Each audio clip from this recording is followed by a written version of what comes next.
संतोष देशमुख यांच्या हत्येपूर्वी वाल्मिक कराड आणि इतर आरोपींची बैठक पार पडली होती। त्या बैठकीसाठी सर्व आरोपी एकत्र जात असल्याचा सीसीटीव्ही समोर आला होता।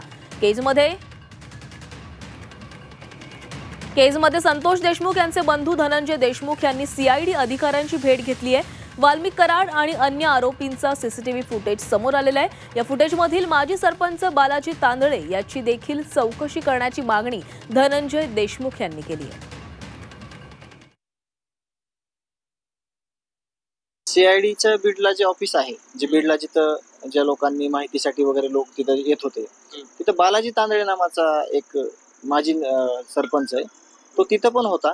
आम्हाला चुकीच्या भाषेत बोलला, आम्हाला धमकावण्याचा प्रयत्न केला, आम्हाला आरोपीचे फोटो दाखवत होता। ज्या दिवशी घटना घडली त्या दिवशी जे माझ्या भावाच्या गाडीच्या पाठीमागे गाडी जी होती स्विफ्ट, ती पण त्याच्या घरी होती लागलेली ज्या दिवशी घटना घडली त्या दिवशी। आणि आज परत त्या व्हिडिओमध्ये सुद्धा तो आहे। त्याची कसून चौकशी झाली पाहिजे आणि त्याला आरोपी केलं पाहिजे। तो प्रत्येक घटनेमध्ये वारंवार पुढे दिसतोय।